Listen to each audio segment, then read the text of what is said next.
what are your first thoughts when you heard that 50 or 51? Some papers say 50, but the presidency said 51. 51 escaped. They were not rescued, they escaped. They are abductors.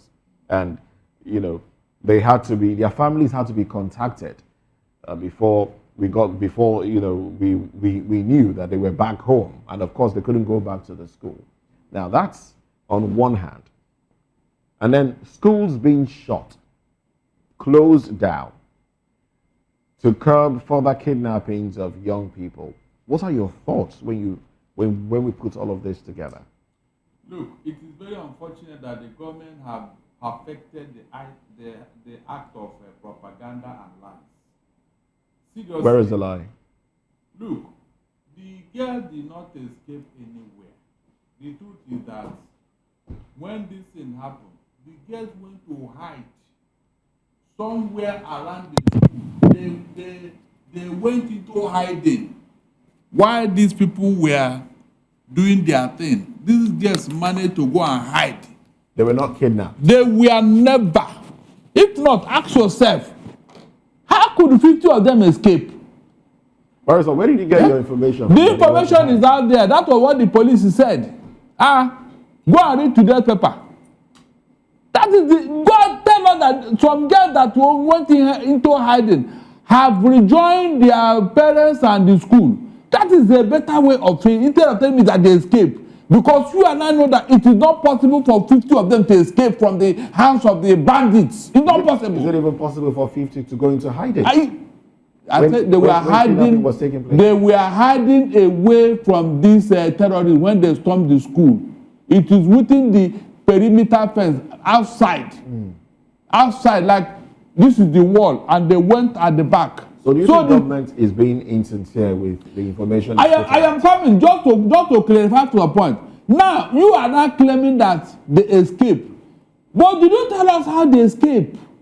Please, for God's sake, even if we adapt that everybody in Nigeria is a zombie, how could 50 girls escape from the terrorist den?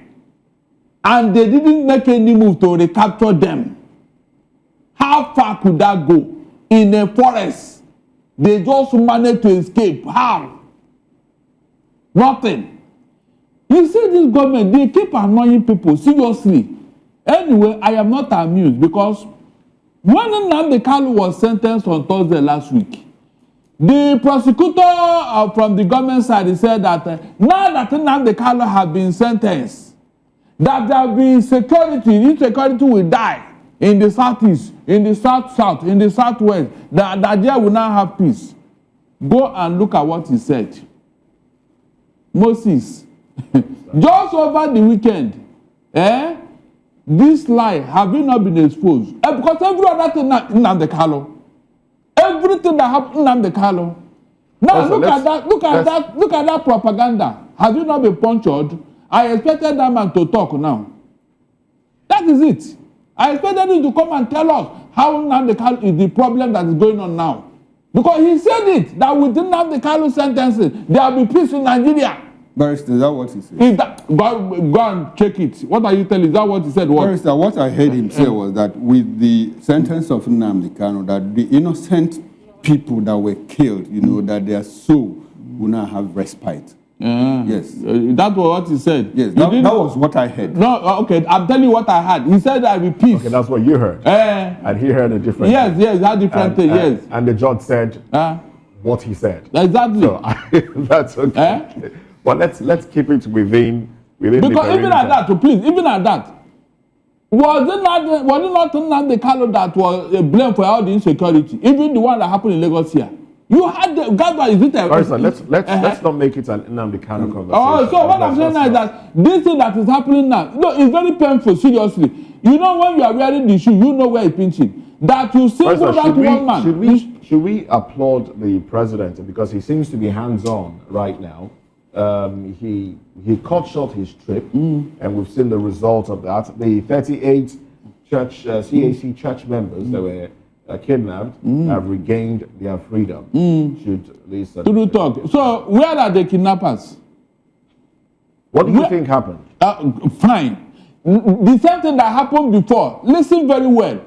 When the Dapchi girls was kidnapped, Dapchi girls, it is the same process, the same modus operandi. On the day they struck, everywhere was cleared. No police, no army, no DSS. And they came in with 15 Hilux trucks to take away these girls. And this was the place that was under curfew.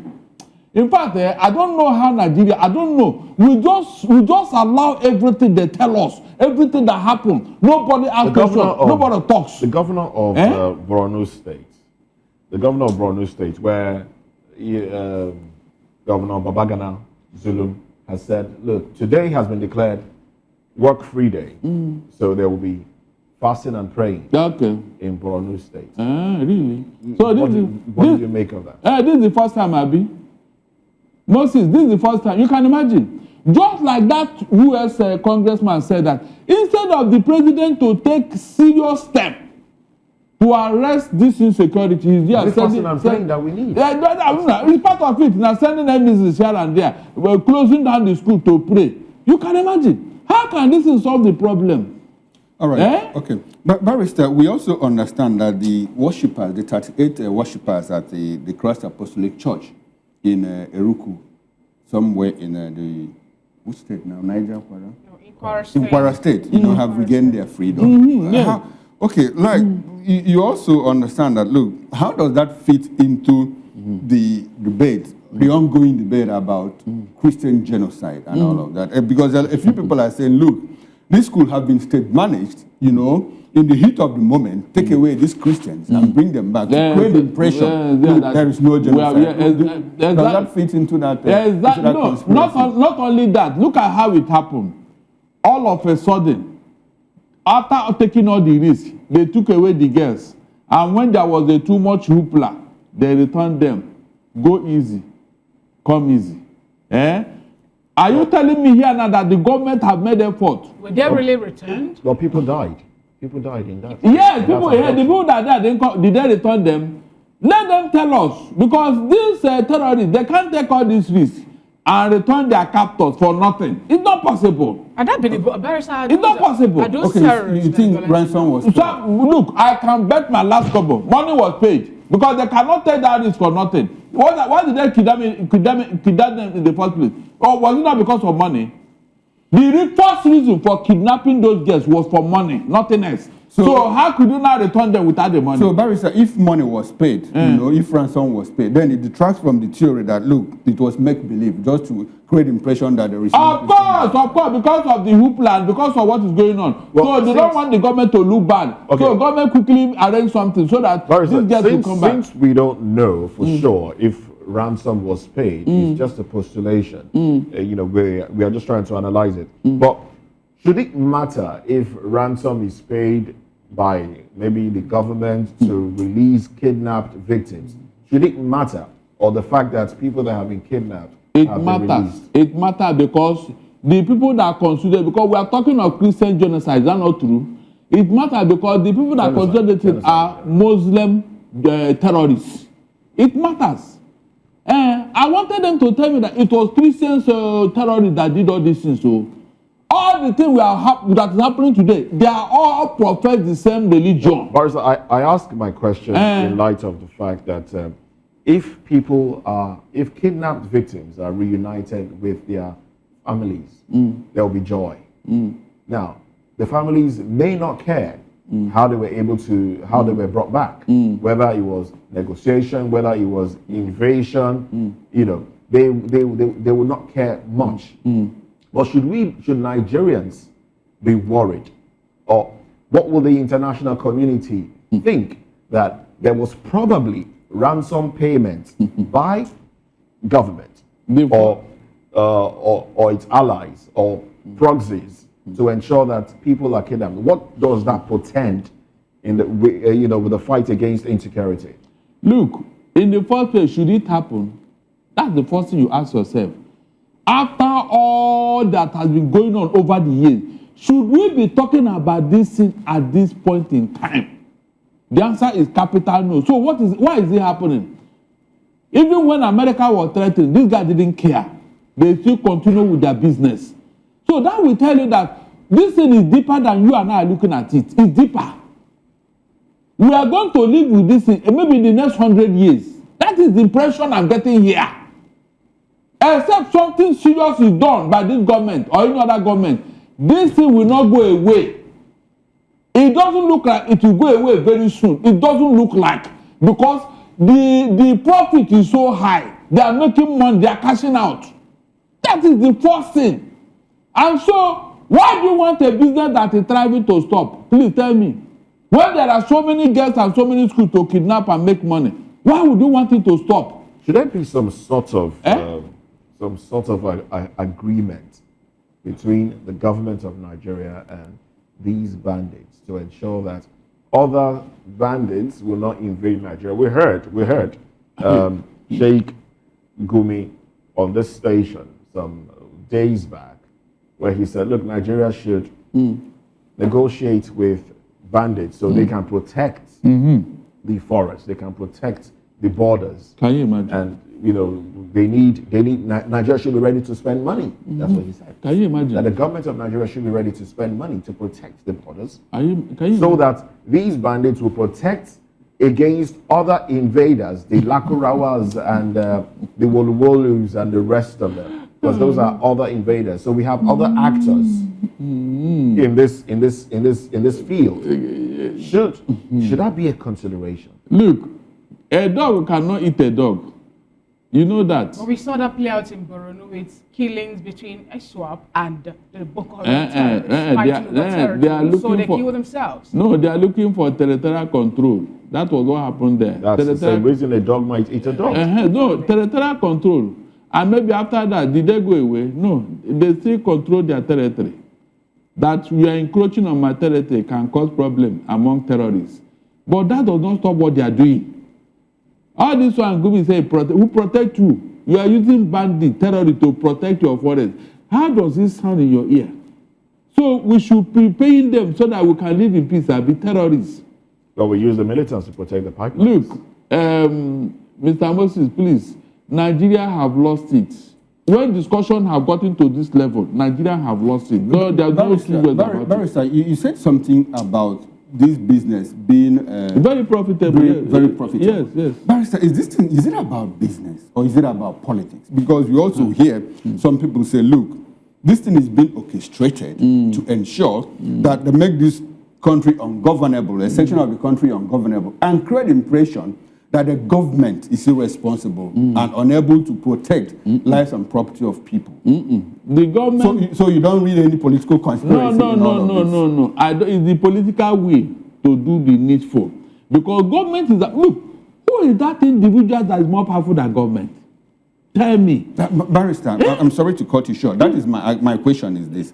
Now you said that this business is thriving because they are making a lot of money. Yes. And government is not doing anything to stop it. Yes. That is one strand of the argument. Exactly. Then there's another that says, look, these things are orchestrated, like between 2014 and 2015, the kidnap of the Chibok girls, the heightened insecurity to paint the Jonathan government, in bad light. Now we have seen a resurgence of all of this ahead of 2027. So when you say it is business for these people, are you removing the political angle to it? Because people believe it's also politically motivated. No. It is the political angle that is fueling it. If it is not political, then tell me why government will be looking the other side when these guys are operating and doing their thing. Or have you not heard stories that that school was being manned by security agencies until somebody gave them order to leave that place, and 30 minutes after the terrorists came in? What does that tell you? Do you need anybody to tell you what is going on here? Or was it political or economic? It's political. There are some political interests that are fueling this thing. Yes, in political interest, not in the economy. It is the politics of it that you should be worried about, because we are playing politics with the life of your people. That's the truth. Who gave that order that those people should leave that place? Who? That's the next question I want to ask you. Because you made mention of Dapchi girls and we saw the stories around them. And the same thing again played out in Kebbi State, where we learned, according to the information made available to newsmen, that military personnel were there until a certain time. When they leave, and it wasn't up to 1 hour thereabouts after they left the place, we saw the bandit strike. Here on the cover page of the National Daily, I think the Blueprint newspaper today, we learned that the defense headquarters have decided that they are going to probe claims of claims of troops withdrawal before the KB school abduction. Look. Now juxtapose it with what some Nigerian soldiers have come up to tell Nigerians about how they are willing to engage these people, even with the little weapon that they have, and they will gather others saying, "Don't do this, don't do that, withdraw." And we do see them sometimes when they make videos, ceasefire, don't shoot, even when they know that that is the necessary thing to do. Have you seen where policy came in? The person that is doing this thing now, does it mean well for you and I? The answer is no. If they have taken care of the dirty girl, this one would not have happened. The person that gave that order in that of Dachi, I am sure he is still operating till today. And he will still continue to operate even till tomorrow. Because no will to rent them in. So, you're supposed to ask who gave you order to leave your charge. Okay. Yes, but nobody doing that. Barrister, thank you very much. Tomorrow another one will happen. I will come to talk about it. Well, it's frustrating really to see the continuation of kidnappings and abductions, killings, and arrests. It's really troubling. Let's go to we have Professor Emmanuel Usue with us. Good morning to you, Professor. Good morning. Well, good to have you join us this morning. The last time you were here, we were unable to take your contribution, but I do hope that we'll have ample time today to take your contribution. Now, you are in Benue. I hear that you've had to bury some loved ones too. What do you think about the recent activity of government in curbing insecurity? You think it's work in progress? And also, tell us about your experience. Thank you very, very much. In as much as I am in support of the government in some other areas of development in terms of projects, road construction, development of industries, I really share that thinking with the government. However, I have strong reservations concerning security measures of the government in Benue State. What that means is the recent utterances of His Excellency is worrying.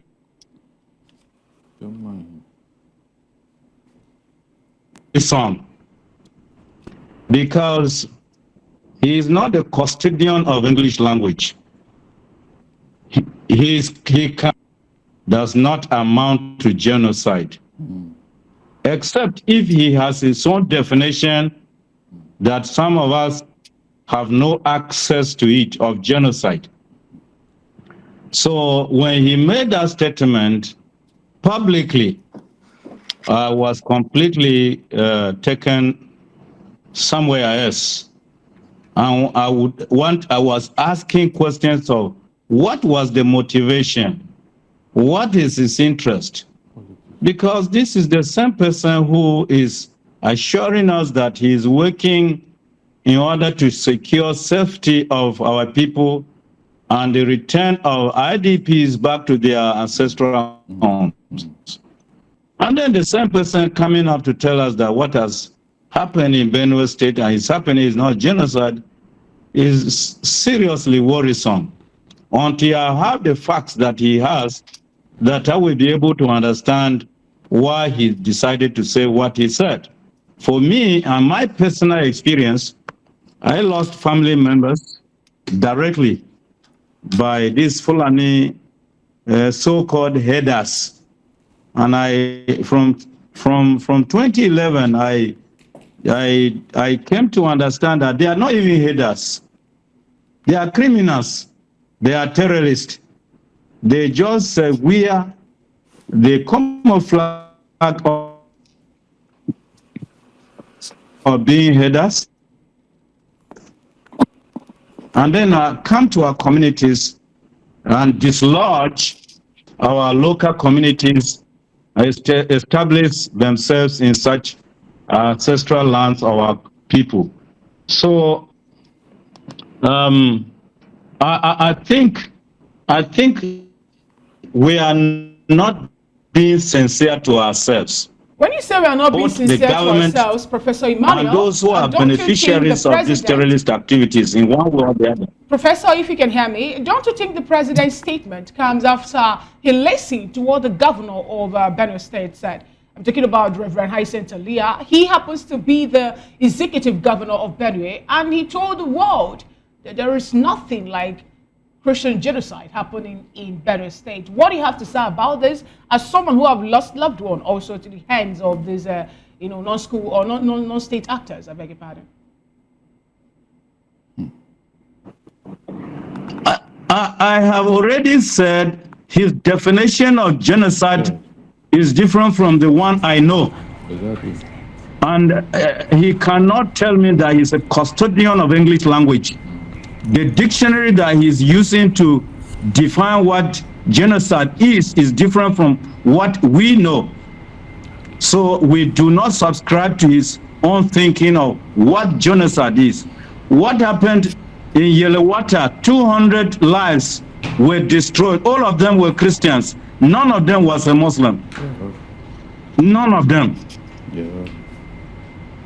What happened, the 73 bodies that were buried by Otom administration, none of them were Christian.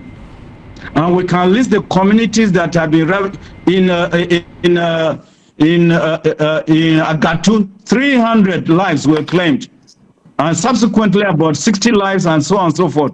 None of them were Muslims. They were all Christians. Okay. And so what is he saying? Okay, Look, Professor. In as much as I support his administration, I distance myself with that kind of utterances that he is not being sincere to us and to the world. Okay, Professor. Now, you were talking about your you losing family members. Your community, your own community, is this still standing, or has it been overrun? My community is Buruku. Okay. Buruku local government. I come from Buruku local government. Okay. Buruku local government is neighboring Goma, Logo, Taka, Boko, and Katsanala. Those are the neighbors of Buruku local government. And the criminals come through Logo and so your Goma. community now, has it been renamed? Is it among communities that have been, local governments that have been renamed, taken over by bandits? That's the question I'm asking. No, it has not been renamed. And why? Because our chairman, the current chairman,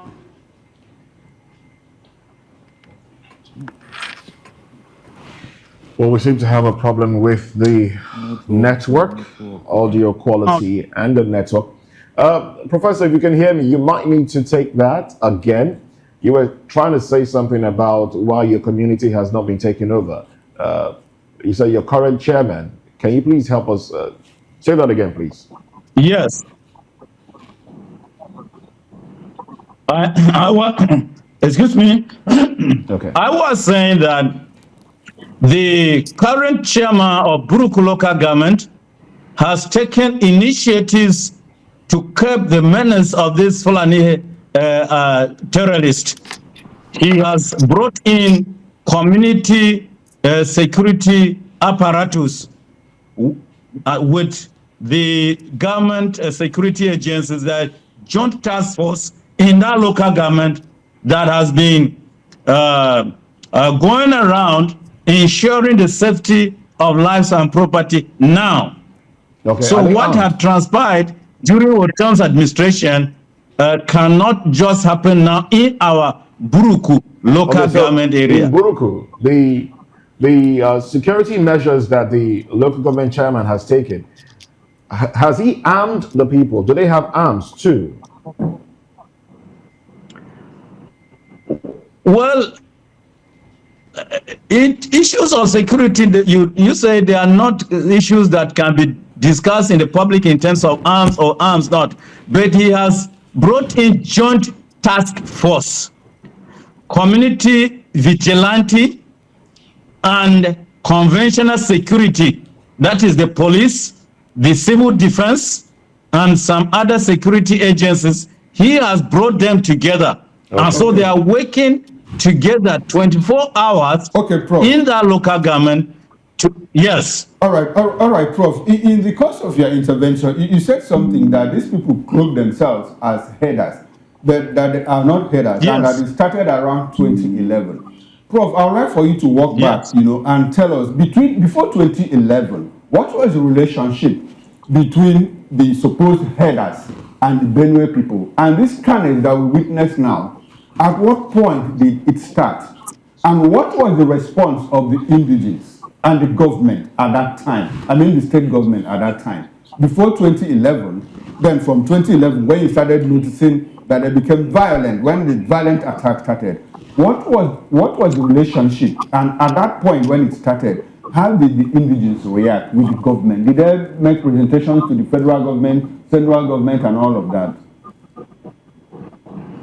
Before the 2011, the headers would come during the dry season, and they cannot encroach on the farmlands.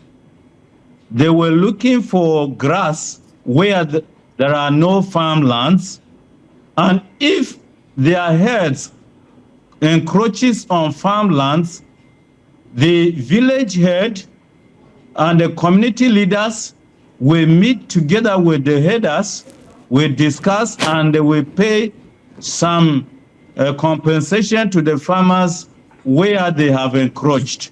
That was what was obtainable prior to 2011. And at that time, they were not carrying AK-47. They were carrying sticks.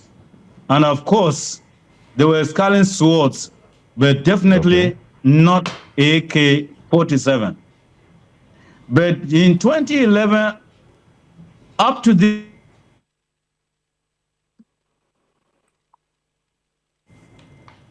this time, these headers bring in not just their sticks and swords, but also AK-47 with them. And so they grew from this, our own previous relationship, to an aggressive and barbaric relationship. So that's the difference. Hello? Hello? I can hear you. Do you hear me? Do you hear me? Yes, I can hear you, Prof. Yes. So what I was trying to say is that prior to 2011, the relationship was somehow manageable. But after 2011, the relationship became very bad because the headers, the so-called headers, started carrying AK-47, all these weapons with them, and even explosives, and sometimes poisons. Sometimes they poison our deep wells. If you go to a particular community and they have these boreholes, sometimes they poison the boreholes so that the community would not be able to use the water. So those are the kind of activities that the so-called headsmen introduced in this relationship. And so it became very bad. So at that point, Prof, can you bring us to the speed of the hour, of the minute? We hear that some communities people have been driven away, and that those communities will be named in Benue State. Is that a matter of fact, or is it just a rumor? It is a matter of fact. Why I'm saying so is this. Personally, I have visited a local government in those parts where Fulanis have taken over. I have visited Guma local government. I have visited Agatu. I have visited Gwe. I was the chairman of the task force that was set to monitor Sube projects in 2016 and 2017. So all the 23 local governments, I have been to this local government more than 20 times, each of the local government to supervise and to monitor the construction of projects, school projects in this local government. Okay, so in those local governments, you have some communities that, that have been taken over by the Fulani herdsmen. Yeah, like in Logo local government, you have a wide range of community that has been taken over. Logo, the neighboring community with Nasarawa in Logo local government, and the neighboring community with Taraba State in Logo local government. Then when you come to Guma local government, the neighboring community to Nasarawa in Guma local government has been taken over. Remember our immediate former to chief the fort Alfred Akawe Tokola, his house, his village house has already been taken over by these terrorists. They are occupying that place now. They are there. Serious. And then if you come to Gwe, okay, the neighboring part of Gwe local government, Gwe West, neighboring to Nasarawa, has also been taken over. Okay, all right, Prof. It's interesting to know all of this. Now, when they take them over, do they rename them and establish an emirate? Do they have emirates in those places now? No, in Benue State, we have resisted the renaming of communities in Benue State, and we have resisted the establishment of emirate in Benue State. Okay. Because Benue State is predominantly 90-something% Christians. So you cannot come and tell us that you establish an emirate. We see. All right, beautiful. Those communities taken over are not renamed, and there are no emirates. Professor, what has been the response of the past governments, especially when the thing got to a tipping point and spun out of control? What was the response of the government at that time? I'm talking about the local government, the state government, and the central government.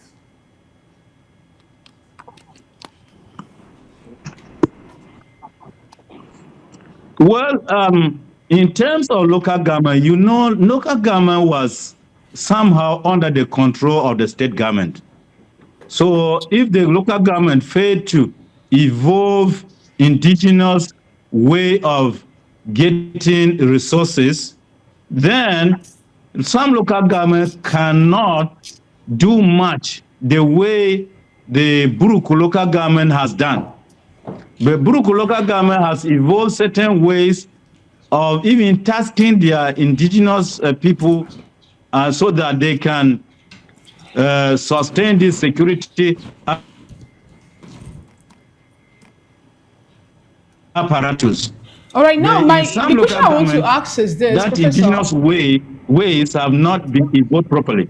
All right, Professor, the recent term and the recent killing, during the visit of the president, we have a committee that was inaugurated to help make sure that maybe peace will be brokered between the people of Benue State and the killers, or rather the headsmen that have been killing them and all that. Can you help us, tell us if this committee actually is making any headway? We have the likes of George Akume as part of it and other prominent educated leaders in Benue.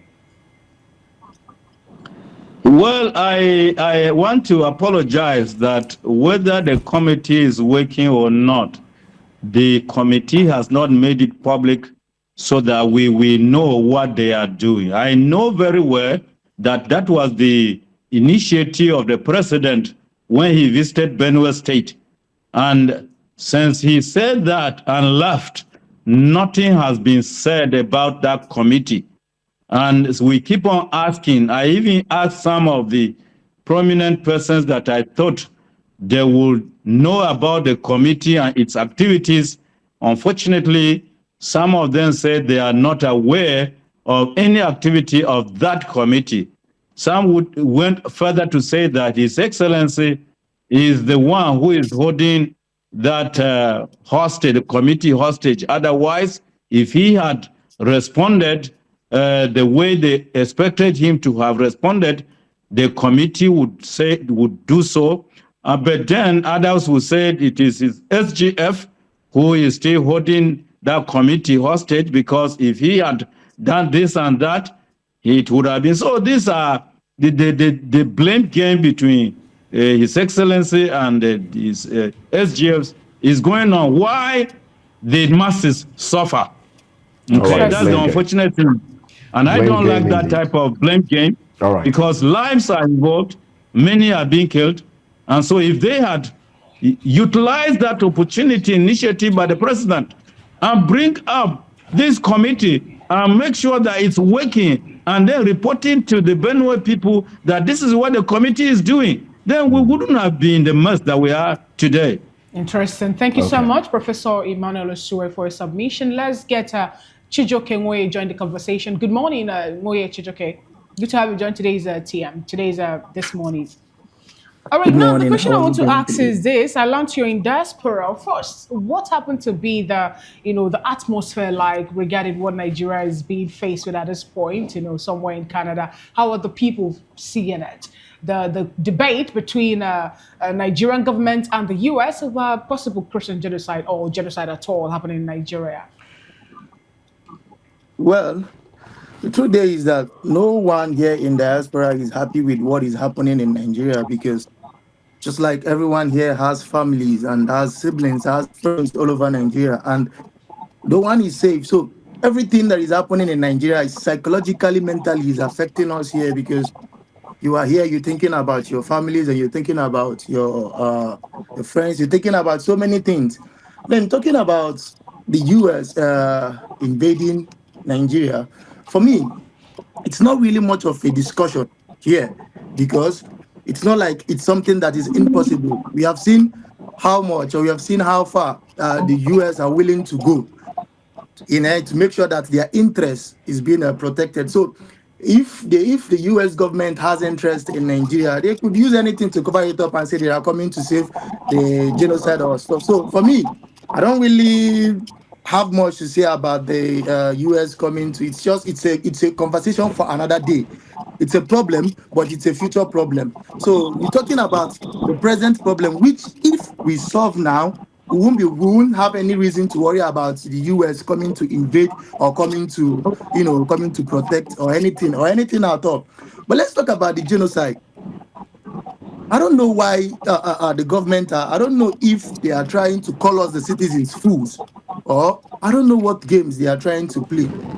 But the videos we are seeing, the comments people are making, it's not AI. These things are not they are not fake. So I don't know how the government are coming to tell us that there is no Christian genocide in Nigeria. Well, that's when you go to the internet, you see hundreds of people being massacred by a group of people that this group of people, they only say one thing, Allah Akbar. I don't know. This Allah Akbar, is it Christians that say it or is it pagans that say it? So either we like it or not, the truth is there for everyone to see. The government are only making fools of themselves, coming out to say that there is no Christian genocide. There is Christian genocide. There is Nigerian genocide. Nigerians are being killed on numbers, on daily. And these things should worry a sane government. A sane government should be worried that the people he swore to protect, the lives and property, which is his number one responsibility, that the government has failed woefully in doing that. The government should be worried instead of replying. The US, there are how many miles away from us?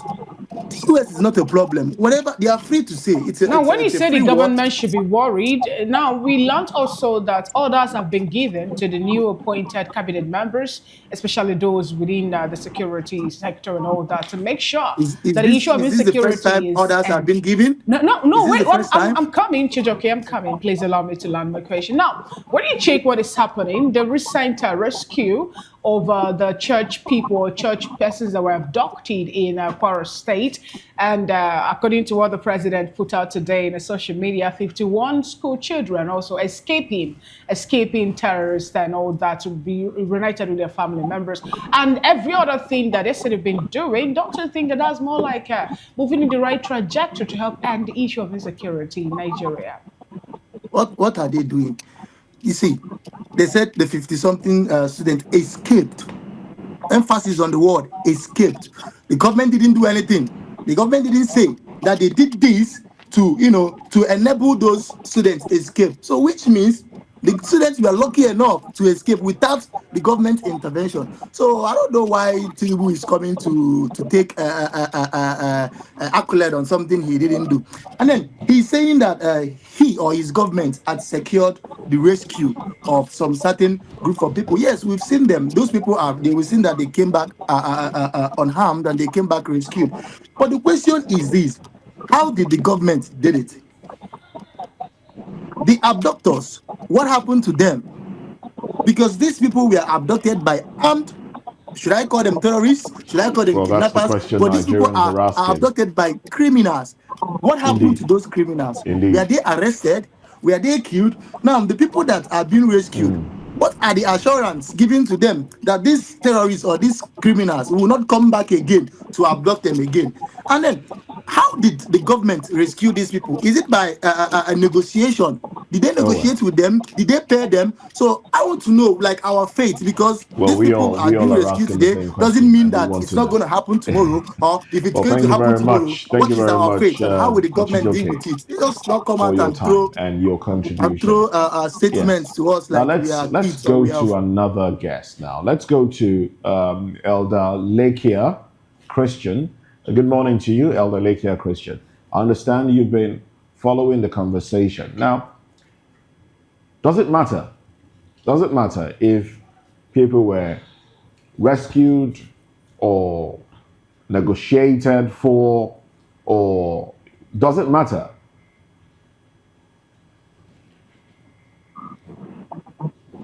Well, do we have Elder Lakia? Do we have Lakia Christian with us? Well, the question is for Lakia Christian, if you're with us. What does it matter if people were either rescued or released? Which one should bother Nigerians? Does it really matter? Should we be concerned about that? Or should we just be happy that those that were abducted are back home?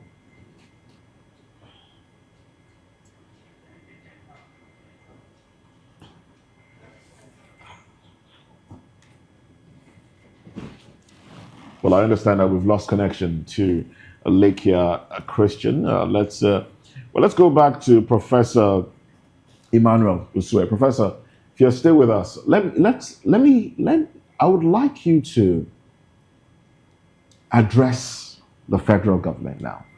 Now, what's your take on state police? Is it something you would want to see facilitated as soon as possible? Do you think it will help curb the insecurity we are facing in Nigeria? State police.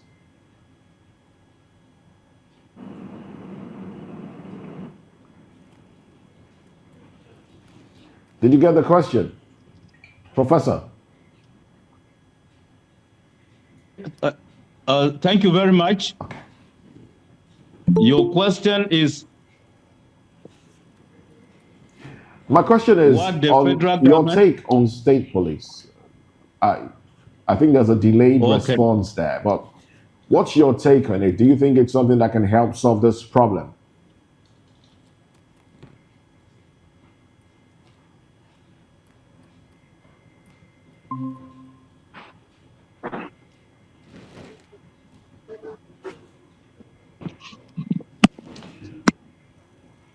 Well, we seem to have a problem with the network.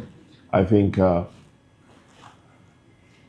let's reestablish contact with Lakia Christian, Elder Lakia Christian. Well, I understand that you're back in. So let us know what you think about what the government is doing so far to curb insecurity. Some have been released, some have been rescued, and the President counseled his trip to the G20 in South Africa, and he's on the matter. What do you think about everything going on?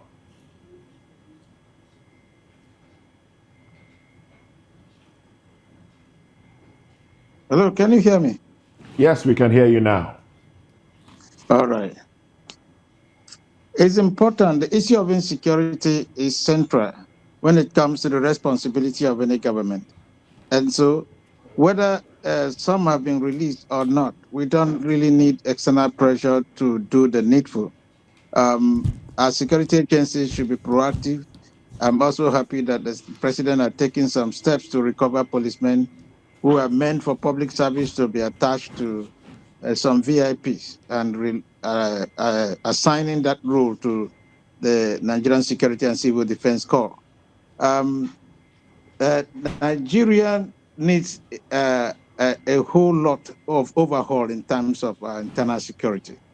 And we pray that the remaining people who are yet to be released should be released.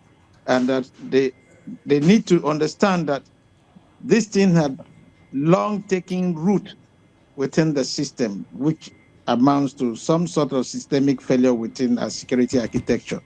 So for me, it will be important for the government to rejig its security institutions and allow a well-coordinated, they should bring about a well-coordinated security initiative that will be intelligence-driven and that will ensure that such things don't happen.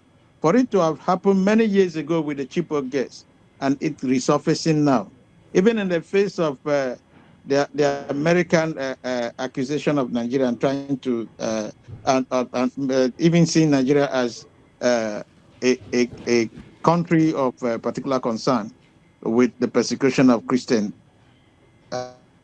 population.